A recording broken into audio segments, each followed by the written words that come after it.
Michelob Ultra Tuscan Orange Grapefruit. My God, America is imploding. Remember when I said during the break I was going to change that intro? Well, I haven't. So welcome back to Fanzone. This is the first episode back after the break. Welcome. We had a great season last year. Lots of fun things are coming this season that we have yet to announce.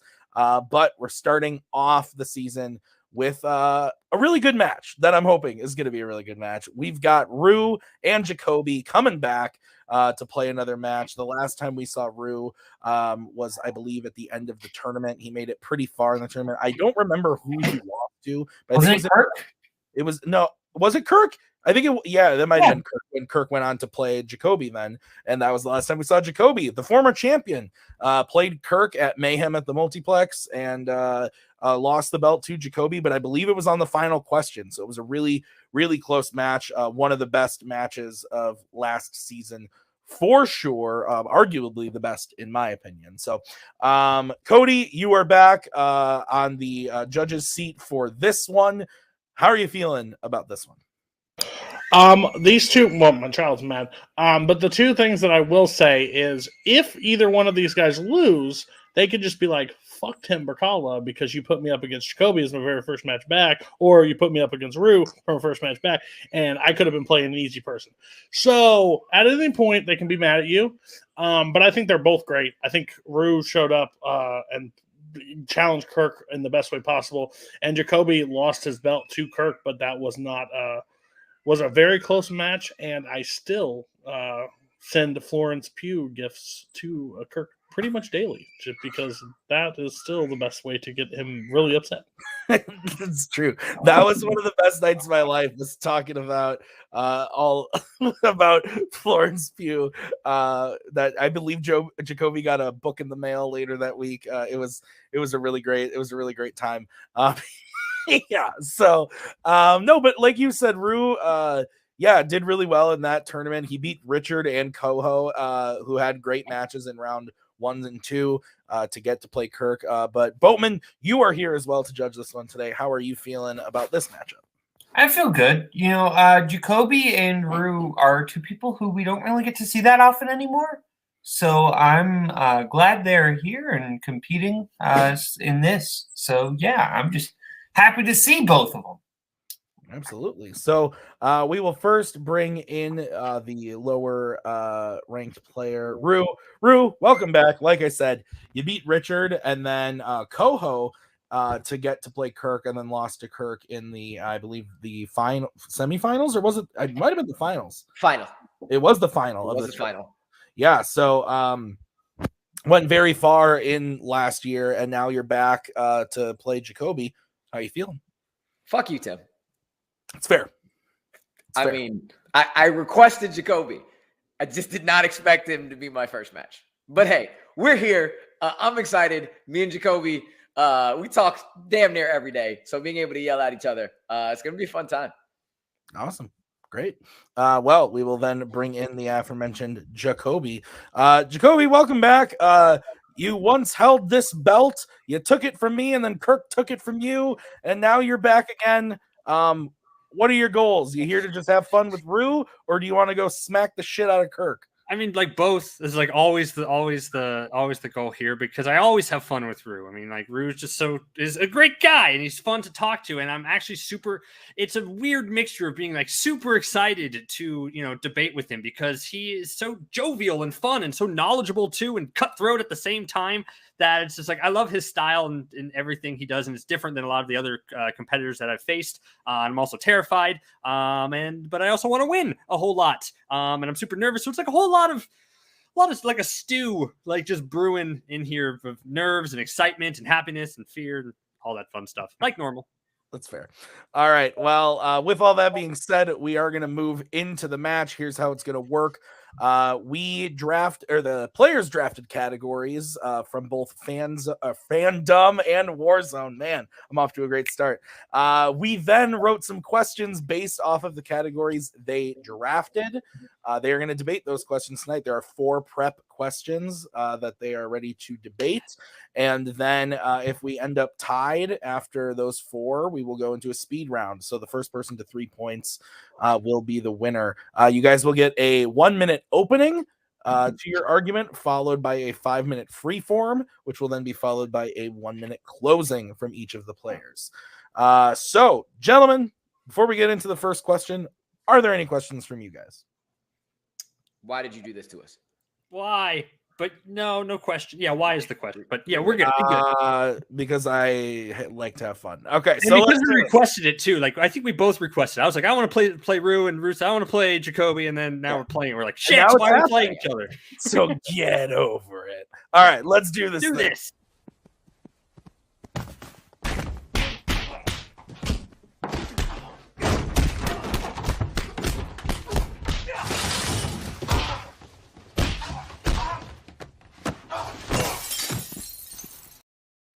All right, let's do this thing. Starting off with the first question that I am excited for because something new came into fandom this year into the category of YA, and it's Twilight.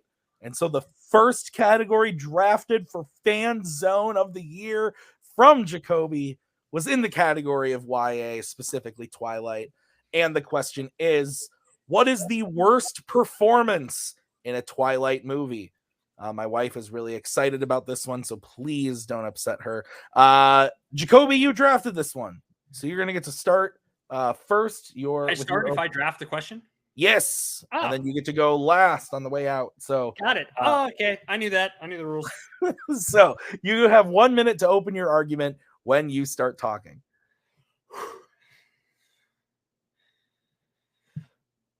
Taylor Lautner is the worst actor in the whole Twilight franchise, with his worst performance coming in New Moon. This is the film where the main selling point of the franchise that makes it so popular is born. It's the love triangle between the awkward and uncomfortable Bella Swan, the cold and gothic Edward Cullen, and the renegade bad boy Jacob Black. Kristen Stewart and Robert Pattinson play those roles actually really well, while the story and the script hurt their characters. Taylor Lautner just gives a bad performance in every single scene, and you never, ever, ever believe for 1 single second that Lautner is the character he's supposed to be playing. He's creepy and bland when he's supposed to be a true friend to Bella. He's laughably wooden when he's supposed to be conflicted and full of rage, and he's a whiny crybaby when he's supposed to be broken, tragic, and full of despair. And all of that comes down to his lack of acting skills. They were going to recast him for New Moon, and they didn't because he got abs, and the entire movie suffers from this horrible performance. He sucks. Okay. All right. Rue, you now have 1 minute to open your argument when you start talking.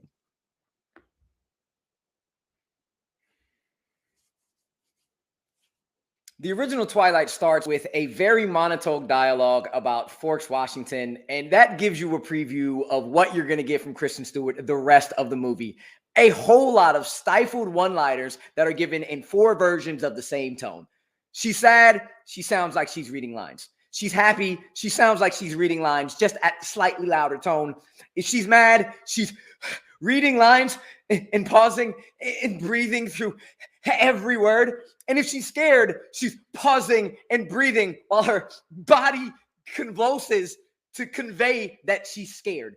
None of what she says ever is ever believable. It seems like she's never rehearsed of it, so she's stumbling through everything and doubled down on it with horrible decisions the longer the movie goes through, finishing with when Edward sucks her blood, she has a combination of all 4 jumbled, unbelievable, laughable scream, breath, body jumps, and the entire time she uses nothing that is in any way believable. All right.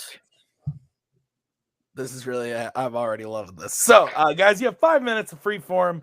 When one of you starts talking, please don't talk over each other, or I will come and yell at you. Really, really mean. Don't make me be mean. Have fun. Okay, I'll start. Okay, I think there's a difference between a bad character and a bad performance. Bella Swan is a bad character. Everything that you said about her performance, about her being uncomfortable, monotoned, stumbling around, heaving and hoeing, is part of the character of Bella Swan. It's what makes her a poor character in that. It's the perfect viewpoint for this story that they're setting up, as opposed to someone like Jacob Black, who is supposed to be one thing. He's supposed to be badass. He's supposed to be conflicted. He's supposed to be all this stuff, and he doesn't do it. Kristen Stewart plays her part well. Taylor Lautner does not. Kristen Stewart doesn't actually play the part at all because she sounds like she doesn't know her lines. You can be uncomfortable, you can be awkward, and you can be all of that by actually sounding like it, using facial expressions to convey that. She has to go to using the breathy words and the convulsions of her body because she doesn't know how to deliver lines. And in addition to that, half the movie, she's staring with an open mouth and then shakes her head and does things like that in order to convey something that she can't actually convey through words. Taylor, he's actually committed as if he knows what he wants to do, and he uses some form of emotion in his voice. Jacob is supposed to be an eager and awkward young kid who wants to go after Bella, and all of that gives him boyish charm. He actually delivers that with sarcasm. He actually delivers that with some kind of emotion because he has to carry Kristen as she's so just not being able to deliver anything. You can't believe anything she's saying. All right, you say he knows what he wants to do. Yeah, no, he knows what he wants to do and then fails to do it. You keep referring to Kristen Stewart as breathy and can't really hold her emotions in order to do that. But like, look at these individual scenes that Kristen Stewart is actually in. Look at that great scene at the end where she has to confront Charlie and tell him that she's leaving. She switches. The acting switches from being frantic and being unable to control and think and unsure of what to say to Charlie, you're a loser and I need to get out of here. It is the most heartbreaking moment in it, and proves that her performance up to that point is a very crafted, very intentional thing to the character that she's playing. You say that Taylor Lautner is supposed to be awkward. No, he's not halfway through New Moon when he gets his abs and his wolf body and his thing. He's supposed to be badass. He's supposed to be a lot of things like conflicted or worried about his destiny and or be a true friend to Bella, and he doesn't do literally any of that. Every emotion that he's supposed to play, he comes across as the opposite, while Kristen Stewart leans into the character that she is and embraces it. And just because it's poor writing around her character doesn't give her the bad performance. No, the writing carries every scene that she's supposed to convey some emotion. Her yelling at Charlie is at the same tone with that same awkward as she does when she tries to show some type of emotion in terms of figuring out what's going on with her friends at the beginning, figuring out what's going on in terms of learning that she's a vampire. It all sounds exactly the same. That same one goes through at the end when she's looking at Edward at the end and saying he's going to leave. And it's that same type of tone where she doesn't know what she's saying.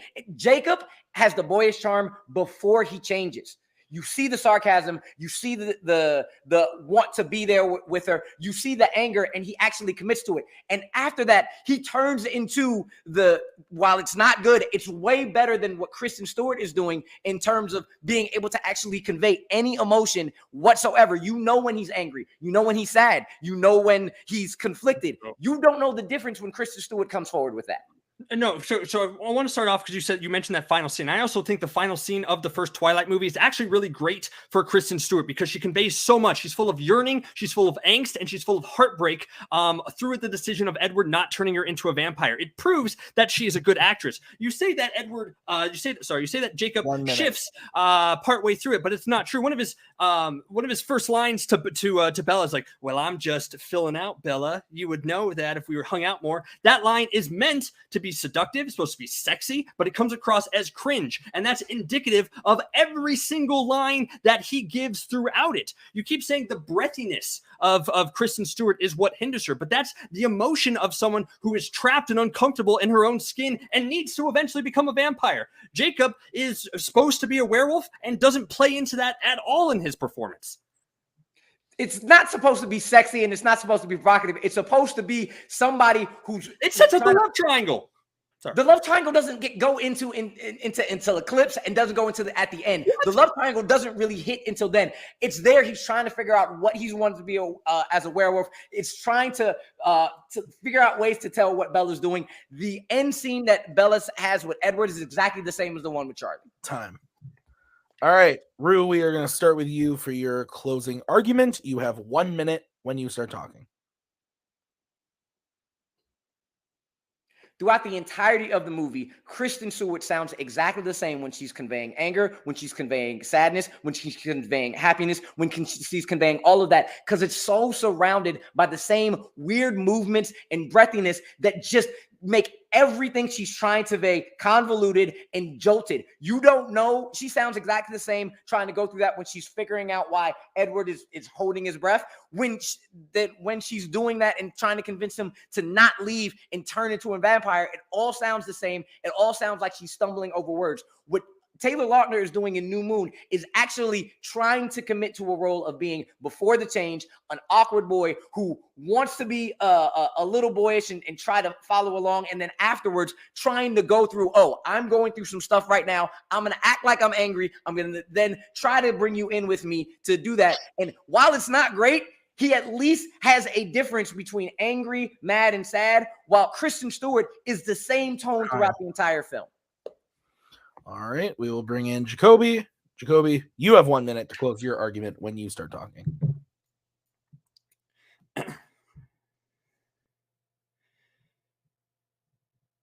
Bella Swan sounds exactly the same because that's the character, and that's what she's asked to do. Taylor Lautner is asked to do 5 major things in New Moon. 1, he's supposed to act like a true friend to Bella in her time of need, but he's not, and you're left wondering why Bella would be best friends with this block of wood. 2, he's supposed to feel conflicted and torn about his upcoming wolf change and tribe loyalty, but he just acts like constipated during these sequences. 3, he's supposed to transform into this badass werewolf who bottles up his rage and fury to act as the bad boy counterpoint to Edward, but I've seen soft, fluffy pillows with more menace than Lautner.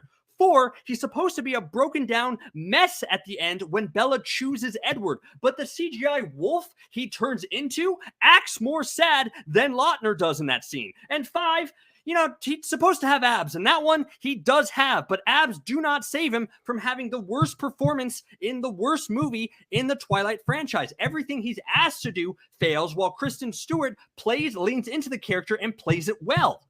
Time. All righty. Let's bring in, that's the wrong judge. We'll bring in that one, and then them. Before we get into this, Maggie, what do you think of the arguments?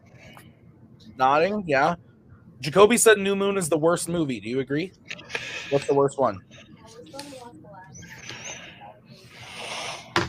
Breaking Dawn Part 1. Yeah, that's fair.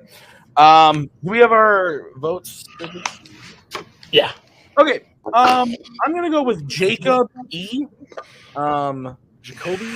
I thought that Amaru's opening and like the first bit of the freeform was going well, but every time he brought up like an example of Kristen Stewart's like rough acting, I thought Jacoby did a really good job of explaining why these were actually like great moments and the differences in the performance. Whereas everything that's supposed to be coming from Taylor Lautner is absolute garbage and isn't working. And I didn't hear much rebuttal from Amaru that really worked for me. So I went with Jacoby. Cody, where are you going and why? New season, you always go first. You go Maniac. Jacoby. I will say for the fact, New Moon is that's when the love triangle started. When he tried to throw out that it doesn't really start there. No, it 100% does. And it was, they're both really bad in that series, I would say. Taylor Lautner is far and away probably the worst, but I think Jacoby did a better job of countering everything with Kristen Stewart and trying to show some range of emotion that she does throughout the series. But yeah, there's no redeeming quality, and Jacoby pretty much proved that for Taylor. So, yeah. All right. Jacoby gets the point. Boatman. I also would have said Jacoby. I just think he kept jackhammering home the point of bad character, not bad performance, and I think that really helped Jacoby. Okay. So Jacoby gets the first point. We're going to move on to question number 2. This was drafted by Rue. It is in the category of crime, specifically the Oceans trilogy. And the question is, which Oceans member should have a spin-off movie? So, Rue, you were going to start this one since you drafted it. You get 1 minute to open your argument when you start talking.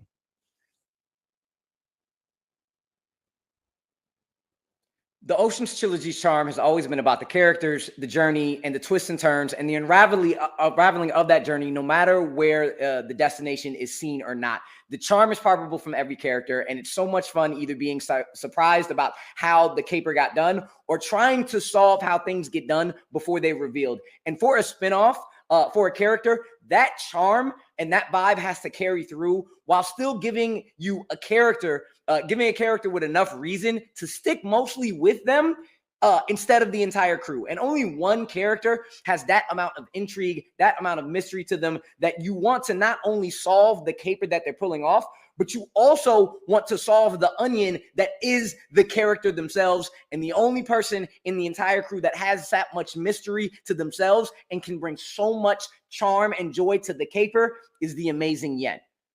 You can see the rest of my time. All right. We will move over to Jacoby. You now have 1 minute to open your argument when you start talking. One of Ruben's first lines in Ocean's 11 is, "I know more about casino security than any man alive. I invented it." Now, don't you kind of want to find out what he means? Business kingpin and old school casino tycoon Ruben is the best option for a spin-off movie. He cackles with energy, charisma, and flair in a way that's similar to Saul Goodman in Breaking Bad, making him endlessly watchable, and he has such a rich history that's tied directly to both the criminal underworld and old school Las Vegas, which is never really commented on. How does Ruben, who rubs elbows with Las Vegas elites and opens a bunch of casinos, also have all this knowledge and ties to master thieves and criminals? That's the story that needs to be told. The best spin-offs take characters you love, fleshes them out in ways you didn't expect, and does something different while still retaining the original spirit. That's what you get from a Ruben spin-off. He's the character that best captures the energy and the fun from the original trilogy, but can tell a brand new, equally compelling story that can stand on its own. Time. All right. 5 minute freeform. When one of you starts talking, have fun.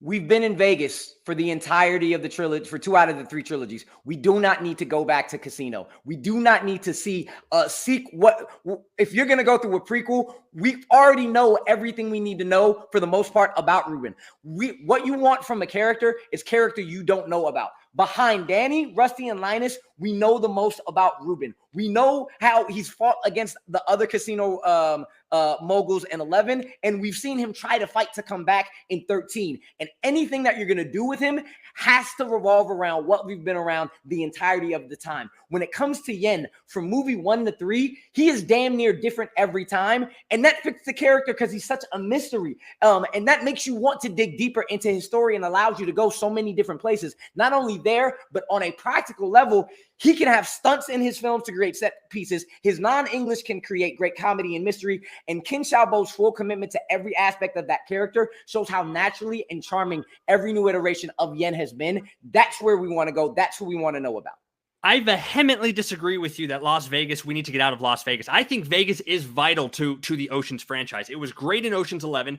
We didn't go there in Oceans 12 and it was bad, and we returned there for a great adventure in Oceans 13. And that's why my spinoff movie is going to be great, because my spinoff movie isn't about a big heist. You keep saying we can't just rob Vegas again. Exactly. I'm not interested in another heist movie. That's what the ocean movies are for. I want a movie that delves into crime overall in Las Vegas, centered around Ruben, because that ties into the themes and general ideas that the original trilogy did, but also does something different with it and tells a new story that can stand on its own. You talk about the amazing Yen having another heist with doing another with more capers, more acrobatics, more everything, but that doesn't, like, that's just watch Oceans 11, watch Oceans 13, watch Oceans 8. You get all of that there. His story, he's a bland character. He is part of an acrobatics team where, okay, what else? That's it. Ruben has such a mysterious air around him that you want to know how he got to the way he was. I know how Yen became it. He was good at acrobatics.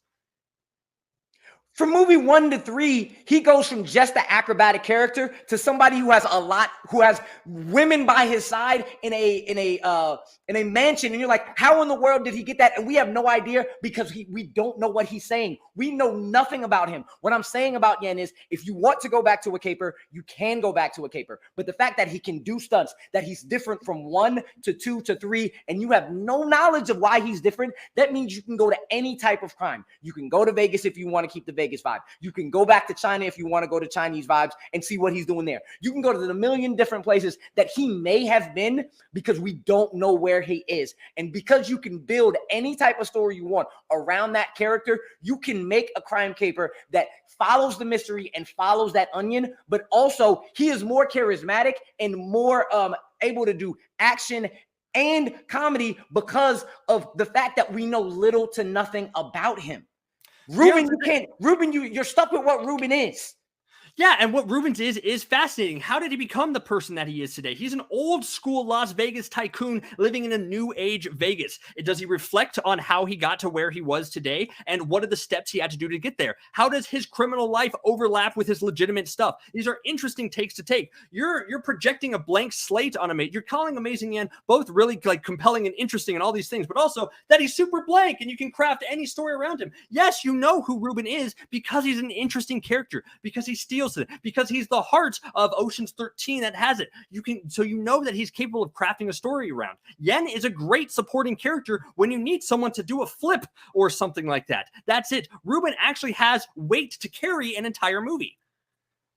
1 minute. Ruben has weight to carry an entire movie, and we've done that already. He carried the movie of 13. We've seen him do that in 11. When it comes to Yen is the one you actually want to know about. You want to see why in the world is he completely different character from the original? Why in the world is he different from 12 to 13? And being able to build around that allows you to focus not only on just a story and a crime, either a crime caper or whatever he's doing, and solve the mystery of that. But you can also start solving the mystery of the onion. And that's what Oceans is about, solving those mysteries. We already know Ruben. We know what he's like. We know how we know what it's like for him to battle moguls. We know what it's like to fight in casinos, because we've seen that in both of those. We don't want to see that again. And if we do that, we're not going into the character. We're just going into the crime. Yes, and that's why showing Ruben a battle back in old school Las Vegas when the birth of crime in Las Vegas was born makes it an interesting parallel to the original Ocean's trilogy. All right, Jacoby, we're going to start with you for your closing. You have 1 minute when you start talking. Yes, I agree. Ruben's life in both Ocean's 11 and Ocean's 13 isn't necessarily great. He's betrayed by 2 business partners and almost dies. I think the third film did really weaken Ruben's legacy, but the spin-off film could redeem him. I think Ruben deserves one last story where maybe he's close to actual death, but wants to try to secure maybe one last deal while reflecting on his past during the birth of Las Vegas and his criminal origins. Was Ruben always like this, or did he forge this flamboyant personality to stand out while making a name for himself? That's an interesting question that sets up a new story that also fits with the tone of the Ocean's movies, which is important. The Amazing Yen is a one-note character, and his spin-off movie would just be a rehash of Ocean's 11 plotlines with doing another caper or something like that, while Ruben's spin-off is about crime overall and follows a character who's actually super complicated, navigate the tricky line between business and crime. It's like Ocean's 11 meets Casino meets Better Call Saul, and that's a perfect spin-off film for the Ocean's franchise. All right, Rue, you now have 1 minute to close your argument when you start talking.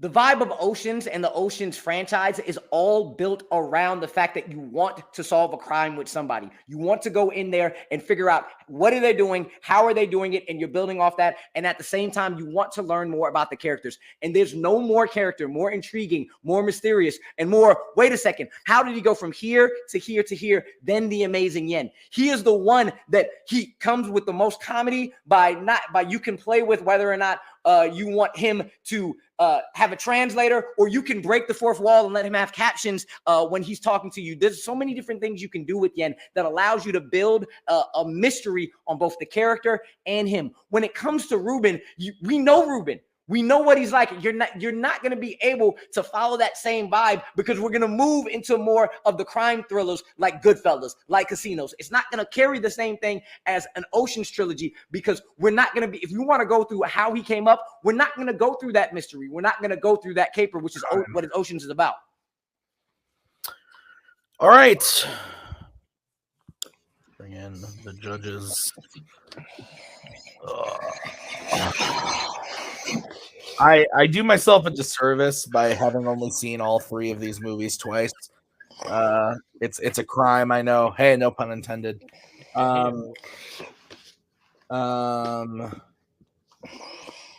Yeah, Maggie and I just watched the trilogy like a year ago. She had never seen them before. So good. Hey man, I really like the third one. I think the third one's really good. Okay, Boatman. I've heard that you enjoy these films a little bit. I really enjoy these films. The third one is Home Alone in a Casino, and I love it. Go? Yeah, go ahead. I said Jacoby for this one. I think the thing that really gave him the edge for me, like last time, the thing that gave Jacoby the edge was his defense. I think this time his offense, specifically his point about Yen, basically Amaru saying that Yen was both like a clean slate and yet this interesting character, and Jacoby kind of taking that down of like, that doesn't make sense. So I think that really worked in Jacoby's favor. I also went with JB. I thought that both were ideas that I would be interested in seeing for a movie, but I thought that Jacoby's the thing that kind of like helped me early on with Jacoby was when Amaru was like, we've done Vegas already, and Jacoby was like, that's like the best thing, like we want to see the origins of that and everything. I thought that just overall the pitch worked better, and like Boatman said, his offense was pretty strong. So I went with Jacoby. Cody, where did you vote and why?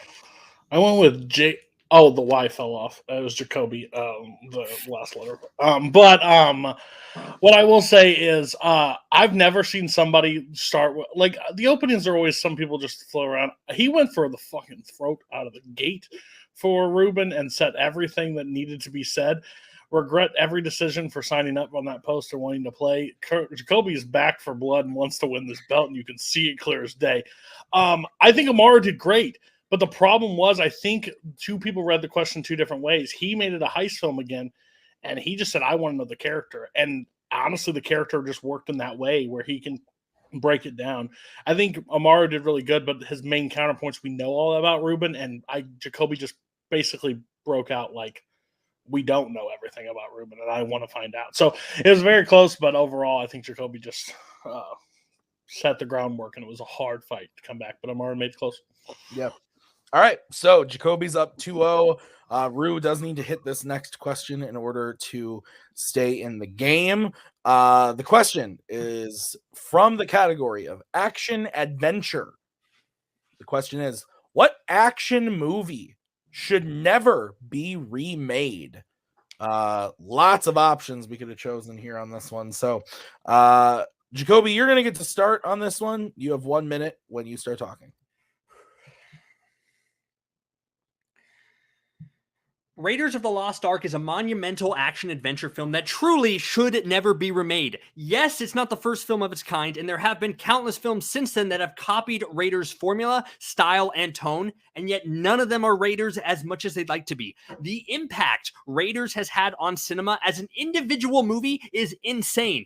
Everyone knows who Indiana Jones is, and it's Harrison Ford. Remaking Raiders is like remaking Casablanca or Citizen Kane or The Godfather. It feels wrong. There is no combination of writer, director, actor who could successfully remake Raiders as a hit, and Disney is much better off making spin-off movies set in the same universe rather than just flat out remaking Raiders, because it can't be done. The backlash to remaking Raiders would break the internet, and nothing would top the original. In a time where we we are rebooting absolutely everything, that special, nexus point of cinema that is Raiders of the Lost Ark, that is the film that they should not and cannot touch for its impact and for its just its place in the history of cinema. All right. Rue, you now have 1 minute to open your argument when you start talking.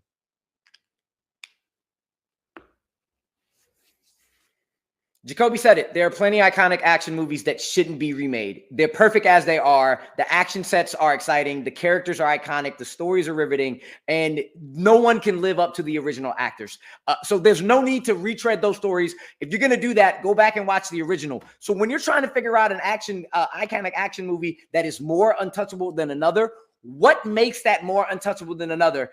And Kill Bill is the answer. And the reason Kill Bill is the answer is because the story is so unique to the characters and the essence of the film itself that if the narrative is reworked in any way, shape, or form, you don't have Kill Bill anymore. You can't not go after and eventually kill Bill. You can't not have Beatrix be a bride. She has to fight the Deadly Viper Assassination Squad with a Hattori Hanzo sword. We need it to be Tarantino's story, and making changes to that story makes it not Kill Bill. So the only way to do it is retread the same story points with different actors. And if you're going to do that, just go watch the original. Time. Whoo, boy. This is going to be a good one. All right, guys. 5 minutes when one of you starts talking. I think the problem that you're not addressing is the fact that Kill Bill is a revenge story overall. The story, the narrative itself that it's telling can easily be remade. And I would argue that there are great examples of ways that you can remake Kill Bill to make it a still interesting story. Like if you have Gareth Evans, who directed, The Raid Redemption, what does his version of Kill Bill look like? What does someone who made like the John Wick and the Atomic Blonde movies, what do their versions of Kill Bill look like? The problem with your movie is that its story is simple. It is straightforward. It is a revenge story about killing Bill, and anybody can add their distinct flair to it. Heck, if get an actual martial arts and samurai filmmaker to remake Kill Bill, and then instead of just a love letter to Kill Bill, to samurai films and martial arts, you have an actual samurai film and martial arts, where Raiders is this perfect untouchable thing that should not be remade. You just said it. Revenge is so simple. And yes, revenge is so simple. That's why all these revenge films are made. Gareth Edwards is going to make Raid. What's his face who made John Wick? He's going to make John Wick. You cannot go and put a samurai in there and call it Kill Bill. It's another revenge story because revenge stories come out one by one by one by one, and they make their own movies. Yes, revenge is simple, but that story is unique. And any of those movies you say you're going to make, it's not Kill Bill anymore. It's whatever revenge story they want to do. When it comes to Raiders, you said it. You said it. There have been indie knockoffs. We both love The Mummy. We love The Mummy 99. And the fact that we love it shows that people might want to go back to those type of stories. And yes, while it's blasphemous to go after stuff like Kill Bill, there's so many sci-fi and mythical elements to Raiders that you actually can change the trajectory of how you get to the Ark. The Ark doesn't have to be in Tannis and Doug. It doesn't have to melt people's faces. What it can do is it can corrupt them and then make you a deadlier antagonist to continue the story. Marion doesn't have to be kidnapped. Marion can actually save Indy or Salah, and it's still Raiders of the Lost Ark. You can't change Kill Bill at all. You can change Raiders a little bit and maybe see what happens. You're changing the whole movie around. It's like, yeah, you can remake Indiana Jones if you can change anything. Then it's not a remake. That is a version of The Mummy, the movie that we both love. So it's not remaking. I'm talking about actual remaking of the film. And the difference is you cannot remake Raiders of the Lost Ark because you can't cast in somebody else's Indiana Jones. You can't capture the magic Spielberg did.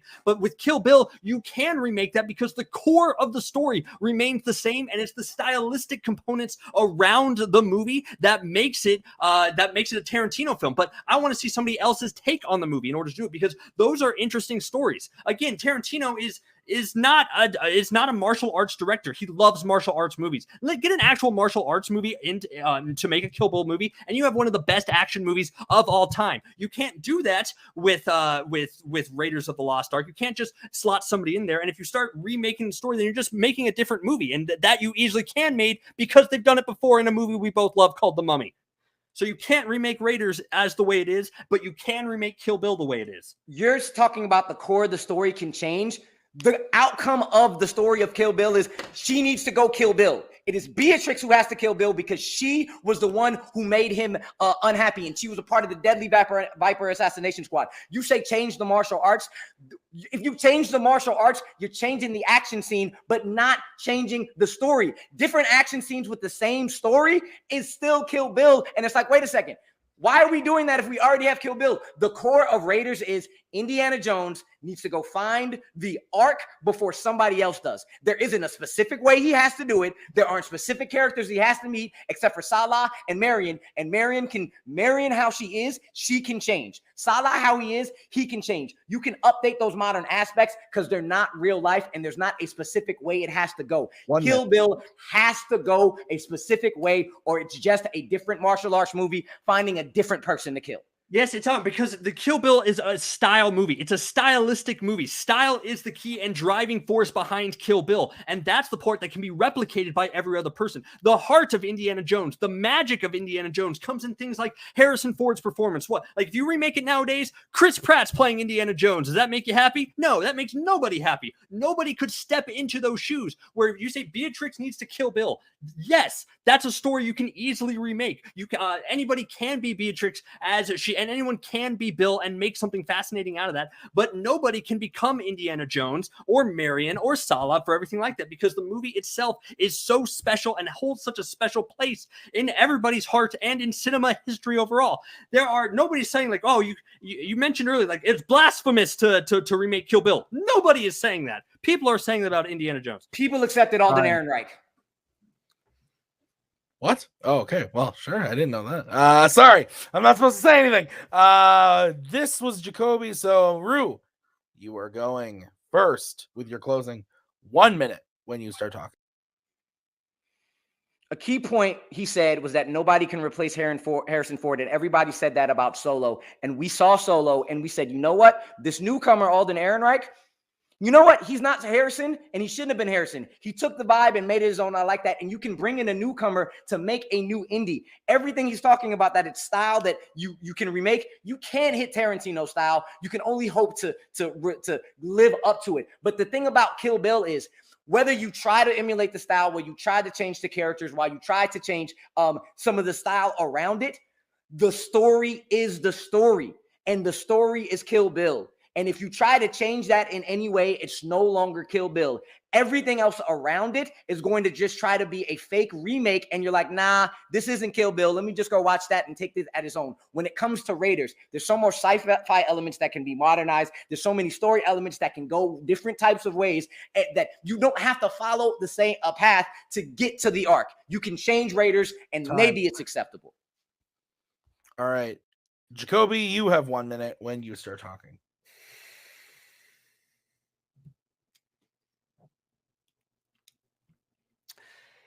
If Raiders of the Lost Ark were made today, it would probably star Tom Holland, Chris Pratt, or even like Dwayne Johnson, and be directed by, the guy who did Jumanji or Jean Collet-Serra who did Jungle Cruise. Would it be bad? Yes, and that's because the original film is a landmark in cinema where Kill Bill is not. Raiders should not and cannot be remade. It's why they're adamant about trotting out 100-year-old Harrison Ford for the upcoming sequel, even though he keeps breaking more parts of his body, because they know they just can't reboot it. It's one of the only characters in cinema that you can't recast because of its impact. Rue spent most of his closing talking about Solo. I think Solo is a completely different character than Indiana Jones. Indiana Jones is Harrison Ford. Kill Bill should absolutely be remade because it would be fascinating to see what another director with a different style would do with this different bloody revenge story. Rue says like, oh yeah, if you change every element of Raiders, then you can remake Raiders. But we're not talking about that. We're remaking these original films. And it's much easier to do that with Kill Bill Volume 1 because it's mostly a style over substance thing than it is with Raiders, which is not. Time. All right, a couple housekeeping things. Saying that Kill Bill is not a landmark in cinema in front of Cody Newberry. Interesting strategy. Also, to say that everybody in cinema loves Indiana Jones. My wife kind of cackled a little bit. She's not a fan. It's a weird part in our marriage that I have to live on with. But hey, and she saw Raiders for the first time in the theater. Yes, it was. Oh, you just hate short round. Okay, so Okay. No time for love, Dr. Jones. No time for love, Dr. Jones. I just watched One your potato. Okay. Sorry, enough rambling. Oh, also, I just want to clear the air.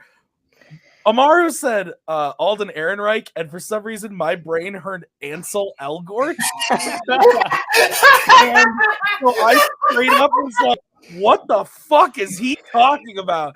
And then when he said Solo, I was like, oh, it's the first time you've ever tried to stop a person from going down a massive slope. I was seriously like, what are you saying? And then I realized it made a lot more sense when he got into his things. Anyway, Cody, you get to go first on this one. So this was a really weird fight. Mm-hmm. And I'm not saying anything against both of you guys because I think top tier. Absolutely top tier. It just seems like we were circling some weird ground. Like, what we're going to remake, is there going to be things changed, stylistic, this, blah, blah, blah. So I had to, like, kind of rip a bunch of stuff away and, like, kind of get where you guys were both coming for. And that ended up with Rue for me. And the fact that with Rue, I think Jacoby kind of helped it a little bit with, like, yours is stylistic, yours is this. And I think how he says it's like a direct plan. And if you don't do it the way that Tarantino did it, then watch a different movie. Like, there was a lot of things in yours, I think, kind of hurt because my opposite choice, don't ever remake Raiders. I think that's the correct choice, honestly, of those. But it was sort of hard in that one because you're like, there's other sequels to it. There's other things. He kept bringing up there's other people that could. And even when you're pitching other people like Tom Holland, Chris Pratt, I'm like, that's something Hollywood probably would do. Didn't the argument, but I was like, do you have a shot on that one? So it was really close, but I think it wasn't thought the way the question was intended, I think, and that was what threw the weirdness off. I think if we started with the opening, Jacoby would have won. But yeah, I went with Haru. Okay, so Boatman, you're going next. I also went with Rue. I think the thing that really kind of gave Rue the edge was basically the way that he described different changes you could make to Raiders to make it still be Raiders, but also still work. And I think that was really what helped his argument. It really painted more of like a vivid picture of what a good Raiders remake could look like. So that's where I gave Rue the edge. Yeah, I also went with Rue. Clean sweep for him. I agree with Boatman and Cody, but specifically what Boatman said, what kind of did it for me was the Rue pointed out things like, yes, you can have like he's got to do this and this and this, but these are the things you could do to make it different. You can't change things in Kill Bill, and then why do it at all? So I thought Jacoby fought it really well, but I thought Rue's argument overall worked better for what was being argued. So Rue staying alive, going to the final prep question, which was drafted by Rue. Oh, it's my favorite category. It's Middle Earth. We're talking about Middle Earth today.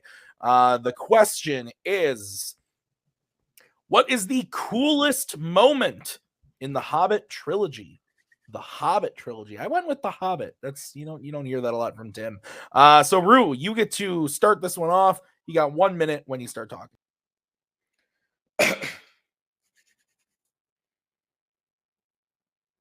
The Hobbit movies never needed to be a trilogy. The studio wanted to bank off of Lord of the Rings success and stretch it one book over 3 films by mostly adding overlong and overbloated set pieces that were meant to look cool, but either added nothing to the movies or the franchise, or were so over the top and far-fetched that it missed the cool mark by a lot. However, in Battle of the Five Armies, one moment that did not miss that mark, not only because it has badass dialogue, incredible tension, the best action of the series, Howard Shore's awe-inducing score accompanied by perfect sound effects. Not only does it do that, but it also reaches back to the original trilogy and lean on the strengths of brilliant characters to build them up more and let audience and fans see more of what we wanted to see from them that we never got in Lord of the Rings. The only moment in the entirety of The Hobbit that is cool as hell when we're watching it, and cool because it gives us what we wanted from the original, is when the White Council comes to Galadriel's aid at Dol Guldur. Time. All right, Jacoby, we'll move over to you for your 1 minute opening when you start talking. Bard killing Smaug is the coolest moment in the Hobbit trilogy. Just look at the way the scene is structured, and you'll find a bunch of little cool moments piling on top of each other, leading to a really epically cool conclusion. Watching Smaug soar through the air, raining fire everywhere, cool. Watching Bard climb the bell tower and stand upon the wreckage of his town, knowing the odds are insurmountable, cool. Watching the small way that he grabs his arrows from his quiver, cool. The point is, everything about this sequence is cool, and as we watch Bard not give up as his arrows bounce off Smaug, only for his son to come in clutch with that special spear, and then seeing how Bard's quick thinking finds a way to shoot the dragon, oh my god, that's awesome. It's like icing on the cool cake to see the final shot of Smaug watching the life drain from his face and then tumbles down to earth. The point is, everything about this sequence is cool, and it represents how cool the Hobbit trilogy should have been, and there should have been more moments that were more like this, other than, more nostalgia-filled moments. All right. These are two cool scenes. Let's see which one works better. Guys, 5 minutes, free form. When one of you starts talking. You want to experience cool? Let me set the scene. Galadriel is holding Gandalf's broken body, and the coolest villains of the trilogy, the Ringwraiths, who are now in a brand new cool iteration as apparitions, tells her, "You are now alone. You are alone in the darkness," and she replies, "I am not alone." And you're like, "Oh shit, who's coming? Are they coming?" And they come. Elrond comes out in his gold suit, sword in hand, and then next to him, cool, calm, and collected, like it's a day in the park, is Christopher Lee as Saruman saying, "Are you in need of assistance, my lady?" And you're like, "Oh shit, really?" And then the Ringwraiths actually turn around and say, "Oh shit, really?" and go swole on him, accompanied with booming sound effects. And then right after that, the absolutely most badass line in the entire trilogy, Elrond says, "You should have stayed dead," and starts whooping ass with one hand. That is the absolutely coolest thing. And right now, whoever's in the back, you need to hit the "oh" meme, because that's exactly what we felt in the theaters. Okay, see, you and I view that scene very differently because, one, I think your scene is too stoked in nostalgia sake stuff. It's cool because you have connection to all these characters from the previous movies, and it's not a cool moment from the Hobbit trilogy. It's cool from knowing Lord of the Rings movies beforehand. And you and I view that scene very differently, too, because actually, it's kind of a really boring fight. There might be some cool lines to it, but it's tough because that scene is incredibly hard to watch visually. The editing is choppy. The lighting is dark. The stunt doubles are hiding their faces, so it just hair in the faces to show that it's not Christopher Lee swinging that staff around. And the CGI ghosts are worse than the ghosts in Return of the King. And I think that overall hurts your moment, whereas my moment, Bard taking down the dragon that's decimating his thing, being the one sole hero to stand against this mighty evil and taking it down with one last shot, it trumps your moment. Absolutely it does, because it doesn't have the problems that yours has. Yours is good for fans of the, who like the character from the other one, but it doesn't stand on a moment as its own. And I think that's a problem of yours.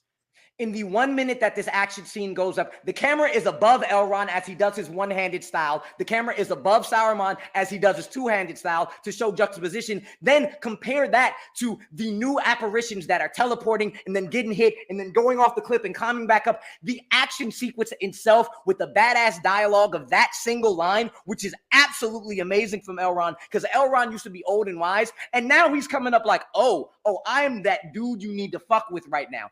Everything about the scene, whether you know it beforehand because of what you see and what you hear, and because of what you know Lord of the Rings, to bring that about makes it cool. Your scene has cool, your moment has cool things piled upon it, but your moment is emotional and heartfelt. And you know what I don't think about when I think about cool? I think about emotional and heartfelt because it's about him connecting with his son. It's about him telling him to stay. And you feel the emotion in the heart as they connect. That's the first emotion. The second emotion, you mentioned it. Smaug comes in shooting fire from the jump. Then why does his stupid ass talk a line and line after line as he sees that the arrow was coming from him? Stupid. Okay, yeah, come to me. So, I'm confused on your argument here because you go and talk about why it's so emotional, why it's so awesome to see Elrond come in with the sword, and then you say, "Oh, your scene's too emotional." Your whole scene is based on emotion from the past characters, and emotion can still be cool, you heartless bastard. It can be cool. Seeing Bard knowing that he's probably going to die on that rooftop, having to face the dragon that's killed almost everyone he loves, having his son be there. The really cool moment there is when he's about to shoot it, when he doesn't see that there's that hole in the dragon's scale thing. So he's just going to fire that hoping. And then he gets that moment, that glint that he can take Smaug down. And that is the moment where everything changes, where we're like, hell yeah, I'm going to kill this motherfucking dragon. And it's just awesome. It's cool. It's out there and it's a moment that works on its own. And who cares if it has emotion to it? Your moment has emotion to it because Gandalf is sitting there all weak and 1 minute. like, why help me like do this sort of thing. There's emotion baked into these things. Just because it's emotion doesn't make it cool. And I think my scene is overall cooler as an individual moment and as a story moment. The only moment that Gandalf's in it is for half a second out of the entire minute. Any emotion you say you feel from feeling them characters and seeing them from behind is not about relationships. It's about the fact that we've never seen Elrond fight, that we've never seen Sauron fight, and we actually see them be cool and badass now. That's what we don't know about those characters. We now get to see that. So the emotion you're talking about pulling from is cool emotion about action and badassness. It's not about a relationship. The relationship between Bard and his son is what makes emotion in that scene. And I don't think heartfelt when I think cool. And I also don't think stupid when I think cool, because the entire time I'm like, why is Smaug just talking? Just flame his ass. I don't think stupid, cool. I think stupid and emotional. Time. All right, Jacoby, you are closing first on this one. You have 1 minute when you start talking. Don't start my clock yet. That took a lot out of me. Okay. I am obviously not a big Lord of the Rings fan, but I think that actually helps me answer this question. I think objectively, the coolest moment is Bard killing Smaug. It's a bunch of little cool moments leading to a dramatically cool conclusion. Everything about that sequence is cool. You could show that to everyone, and it might get them to watch more Lord of the Rings films if they never have, because it's just really cool to look at. Rue's scene is cool, but it relies way too much on nostalgia and love for the previous movies. Strip away your knowledge of the characters, and you have poorly, choreographed, darkly lit, bad CGI rendered scenes of old dude stunt devils fighting PS2 level of video game effects. It's choppy and not fun to look at besides the nostalgia factor, while my scene is a visual highlight. It's filled with a bunch of tiny individual cool moments, like I mentioned the way Bard grabs his arrows from his quiver, to the huge final shot of Smaug falling from the air. All of it is just so cool and is representative of what this trilogy should have been, rather than nostalgia-soaked greatest hits. My moment is just overall cooler than Rue's. Time. All right. Rue, you now have 1 minute when you start talking. Cool is not an emotional relationship. Cool is not stupidity, especially stupidity of maybe the coolest moment of Smaug coming in and ripping through that town. And all of a sudden he says, oh, the weapon that might kill me. Let me stop and gloat and talk to him instead of flying over there, zigzagging and actually killing him. I don't think cool. I think that's stupid. Any type of nostalgia that comes from it is all from coolness. It's all from, wait a second, these characters that I know from the original, I've never seen them fight. They've always been old. They've always had to be the thinkers.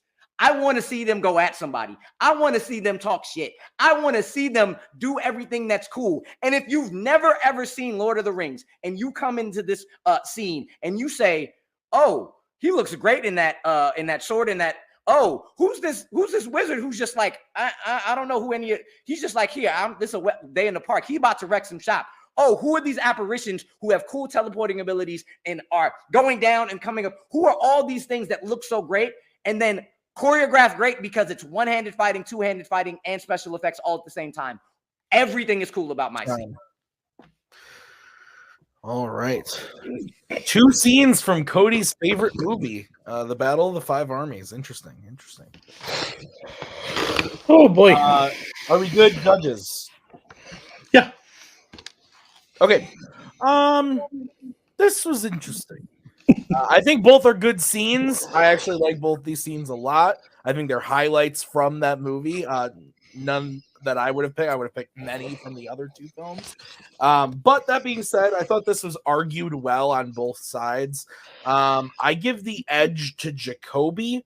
I think that Jacoby's takedown of just like his thing at the end where he said like, not being a Lord of the Rings fan and looking at this as the Hobbit trilogy and stuff that's going through the Hobbit stuff. And when he was talking about how like it's basically just like the stunt doubles, you can tell that they're not like the actual actors fighting like bad CGI. That worked a lot for me, and he sold me on how the smog moment is really cool. So it was really close, but I give it to Jacoby. Cody, you did that thing where you look like you vehemently disagree with me. So go ahead. I mean, I do. It happens late in this. Usually, it happens on the first question. True. We've just come a long way from Jacoby with the sword and torch, and fortune favors the bold. What did I do to you? Not everything's about you. So you need to watch Middle Earth and bet some points. But no, my thing is, this about Jacoby. You could just tell, like when he got to the question, not a big fan, or just, and one's very passionate about it. I think he did a really good job of arguing it. I'm kind of with Amaru when I watch that scene with Bard. I'm like, just fucking torch the tower. This is really over really quickly. It's really stupid, but there is that really cool moment where you see the shoot, all that stuff. I also really think one of the weirdest takedowns ever is like, yeah, that's nostalgia. If you're a fan of the originals, yeah, you'll like that scene and stuff. Well, who the fuck watches The Hobbit? Like, it was just weird. Like, of course, the people watching are Middle Earth fans, but that didn't weigh in my argument. I was just wanting to bring that up. Of course, they're fans of it. I just think Amaru took it down throughout the fight. He just had just the passion for it, and I think it kind of helped Jacoby of not being a big fan of it, but you could also see like some cracks in the armor or like chest plate where Amaru could shoot the arrow. There, or the sword or the torch. Boatman, you're deciding this one. Are we going to sudden death or are we finishing this up now? Here's the thing, right? I think both players fought their scene well. I think one of them fought the question better, and that person was Rue. I think Rue did a better job of really hammering it home on cool. Yeah. Which, like, I feel like the least qualified person to judge something being cool. But I think that Rue really hammered home, like, no, like, your scene's built on emotion. My scene is actually built on, like, the coolness factor of it. And Jacoby tried to defend that a little bit, but I think Rue just kept using the Jacoby strategy earlier, just jackhammering it home. And yeah, I think Rue, once he got back into a corner with those first two questions, has really come back.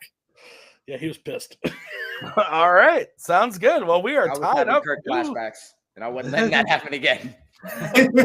We are tied 2-2. We are going to go to a bonus question. Whoever wins this bonus question is going to win the match. So here's how the bonus round is going to work. We randomized whether this question was going to come from Fandom or Warzone, and then I came up with a question to give you guys from said side of Fanzone. So you will have 45 seconds to open your argument, and then the following player will have 45 seconds, then 30 seconds, and 30 seconds for the other player.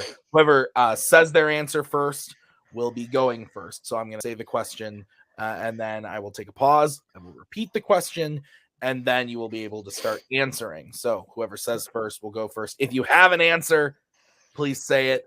Don't wait for somebody else. If you got it, just go. Any questions about how sudden death is going to work?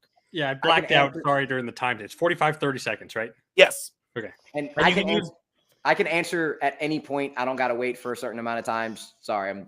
I'm going to say it twice, and then you can answer. Then I can answer twice. All right. Okay. That's great. I heard the last part of the question, and I missed the first part. Rue heard the first part, didn't hear the last part. Go great. I like this play. I'm happy to be part of it. All right, guys. So the question is going to come from the Fandom side of Fanzone. Your question is going to be, who should play Mr. Fantastic in the reboot of the MCU Fantastic Four movie? The question again, who should play Mr. Fantastic in the Fantastic Four reboot in the MCU? John Krasinski.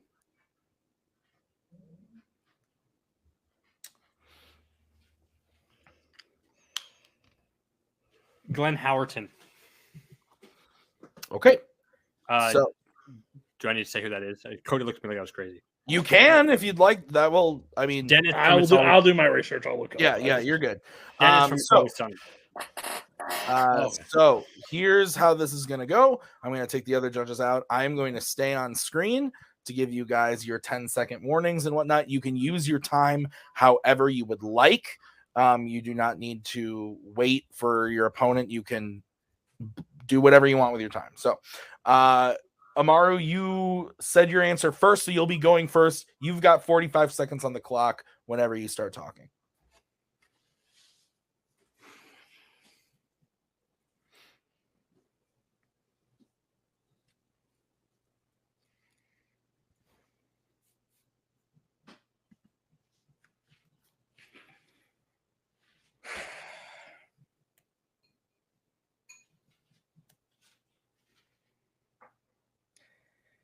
Mr. Fantastic needs three aspects to him. He needs to be a leader, he needs to be a family man, and he needs to be a nerd who has a bit of coolness with him. And John Krasinski follows all parts of that. You look at him in Chuck, and he is that nerd that you're like, he's nerdy, but you kind of want to follow him.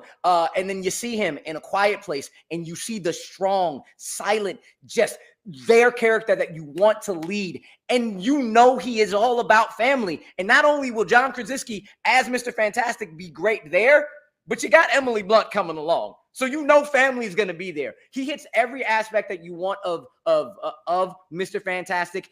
And he has the body and the ability to actually do any stunts you want him to do. Time. Jacoby, you have 45 seconds on the table when you start talking.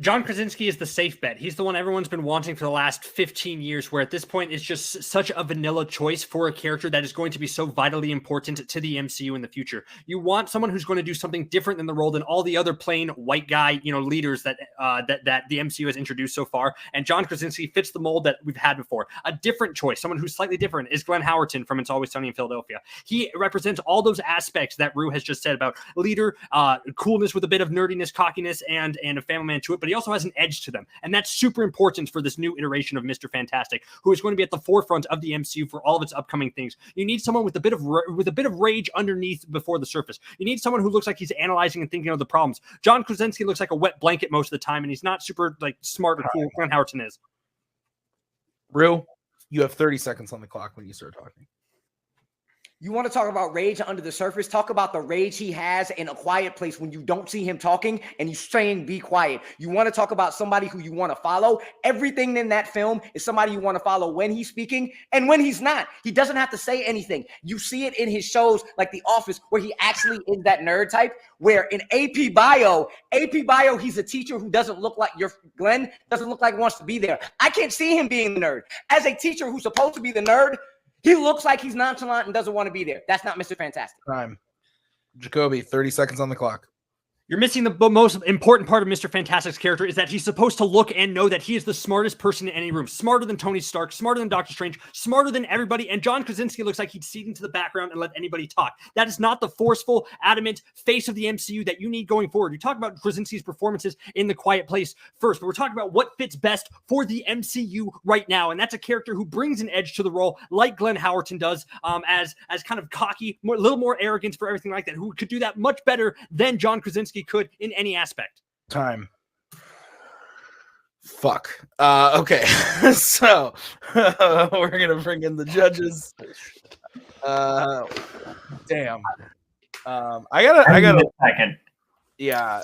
Can I do another 30 seconds for them? No, just kidding. Yeah, right. Maybe we should start making it 1:45 minutes. I don't know. Or the judges can enact another 30-minute debate. Okay, I was thinking of the right person, but Jacoby. I've never watched it, Sonny. So.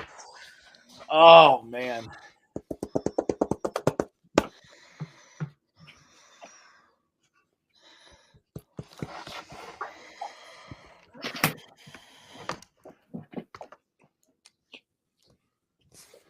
Okay. Why did you guys want to play each other? That was really weird. That's good. We didn't want to play each other first. That's right. Tim's Sorry that the records matched up. Tim's a dick. We all know it. It's fine. You guys did well, okay? Oh, great. We're all good? As good as we're gonna get. This is really close. Oh, God. Cody, why don't you start us off? Okay. Okay. So basically, this debate was super close. I will tip my hat. I did not know who Jacoby picked it the first time. I did look up. It did have that frame of reference. Brought it back. I think they both painted a good picture of who they deserve, what the character needs to be. I think one person painted a picture of and showed and gave me references of what that looks like, what it would look like as a character, and overall, I think the other person had to just take down the other side because I think they presented. So I went with Rue. Okay. But it was 51-49. It was so close. I felt so. I don't like this. Boatman, you're going next. Tim's an asshole. I am. I think weirdly enough, both players left things out there that they could have attacked on the other one. They made statements and really didn't. And I think, neither of them really took that low-hanging fruit there. But based on the arguments that were brought up, I think Rue, like Cody said, painted the better picture. I think he really outlined those three things that you needed for Mr. Fantastic. And Jacoby kind of played into Rue's hand a little bit and left a few things out there that I think Rue said that I personally disagreed with, but I think Jacoby just kind of left them out there and didn't attack him, so I couldn't dock Rue for him. So, yeah, I got to give the point to Rue. All right, and I swear to God, I mean no bias. I thought Rue did this. I'm with Cody, but I did go with Jacoby. I thought Jacoby's pitch on the what you need from Mr. Fantastic, that his actor would have worked a lot better. Glenn Howerton would have worked a lot better for, and his specific point about Krasinski's shown that he's a character that can kind of just sink into the background, and that's not what you need from a Mr. Fantastic. That kind of won me over from Jacoby, but my vote did not count, which means your winner is Rue Moses. Moving on to the number one contenders match. We're going to start by talking to Jacoby first. Jacoby, really great match. You came out swinging in the first two questions and won one of Rue's questions. And then he just came back at the end there, but you both went hard the whole time. It was nuts. This was a great season opener. How are you feeling about your performance? I feel good. Yeah, I felt a fire in those first few questions, and I think I fought well the most I had. I knew I was going with a Middle Earth question. I knew that was coming. So I was thinking maybe there's a chance I could stop it before we get there. But if I'm sad when I lose a lot and stuff, and especially when I lose to Kirk. But those are the only losses that I've had before. But losing to Rue doesn't make me that sad, because if there's anybody who I would want to lose to, is Rue. He's a great arguer. He's fun to be around. I love the guy. So that eases the sting a little bit, as opposed to making it to the next round and losing to either Coho or Holtzman or whoever's next type thing. I'd much prefer to lose to Rue and see him go and win the belt against Kirk. So I'm rooting for him all the way. But this was fun, nerve-wracking, exciting. I liked getting back into it, so this was good. All right, Jacoby. Well, this does mean you're out of title contention now, but we do have a spot for you to come back post Mayhem. If there was someone that you wanted to play after Mayhem at the multiplex, who would that be? I think there's a lot of new people coming in, right? There's a few, yeah. I would like to face someone new, someone who I haven't faced before. So maybe a new name or anything like that, just because it'd be cool to see what their debate style is and get into the thick of things. Other than that, down for whoever, just not Rue or Kirk. Sounds good. All right, Jacoby. Well, we'll see you back soon. Maybe we'll get you back as a judge or something. That'd be fun.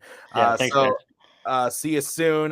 Rue, you looked absolutely stunned that you pulled out the win there. I don't think you need to be stunned at all. You played absolutely great.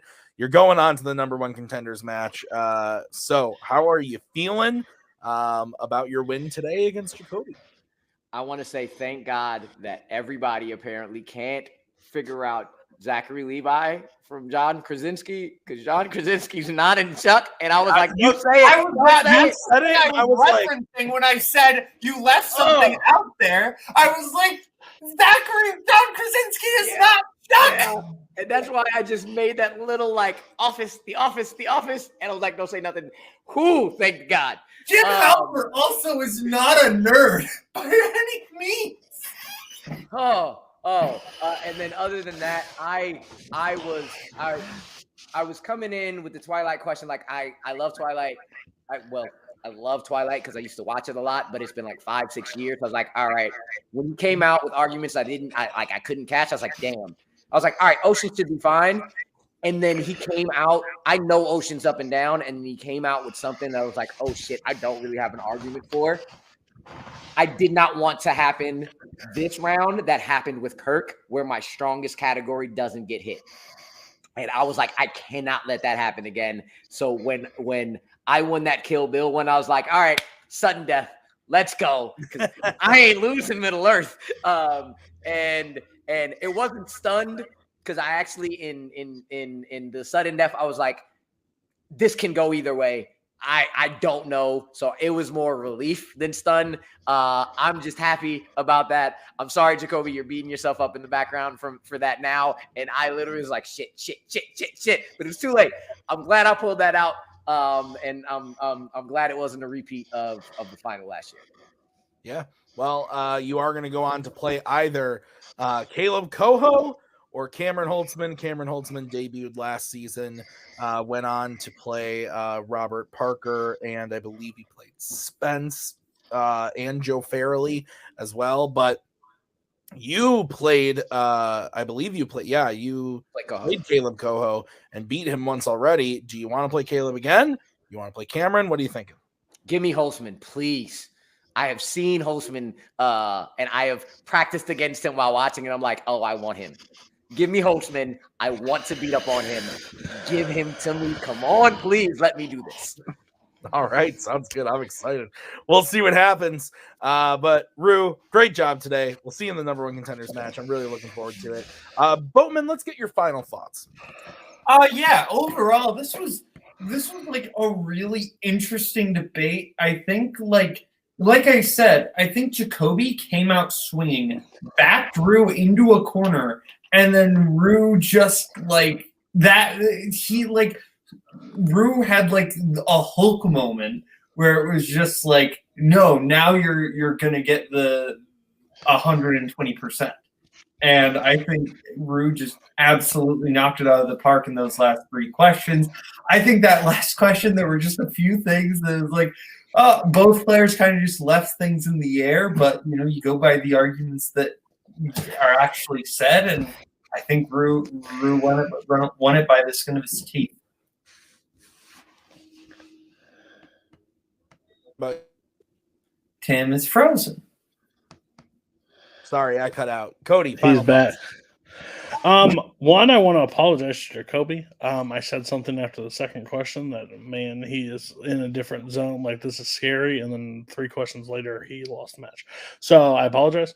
I still think those first 2 questions were terrifying. I still think you were close on every question after that. I think if I picked 3 people of the top people in this league of debating, Jacoby is on that list. I think Jacoby is fantastic at this game. And he's super competitive, which I like.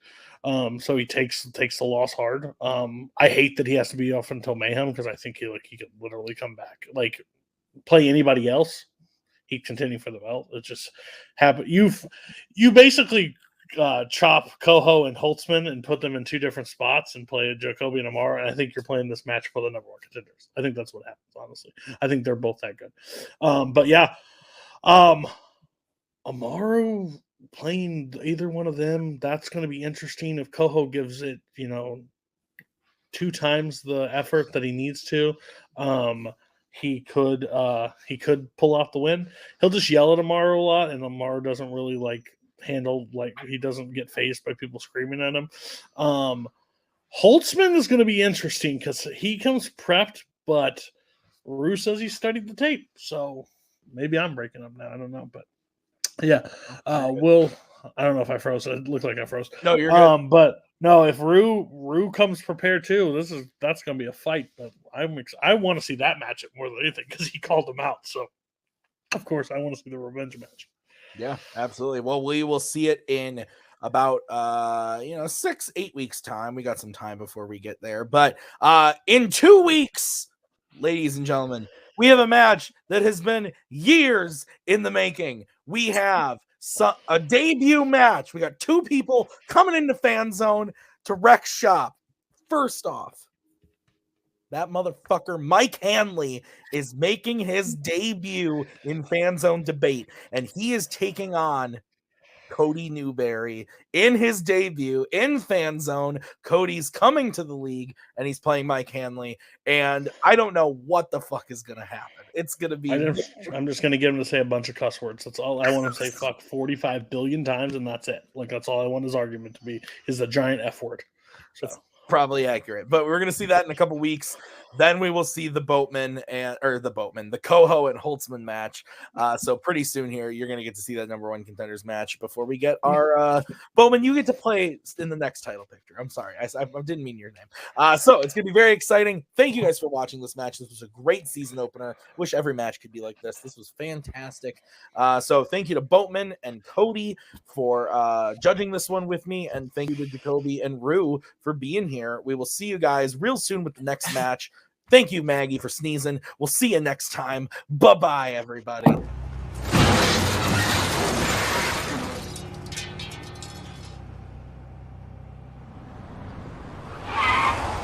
Asshole! That's my bad. I was sending a tweet.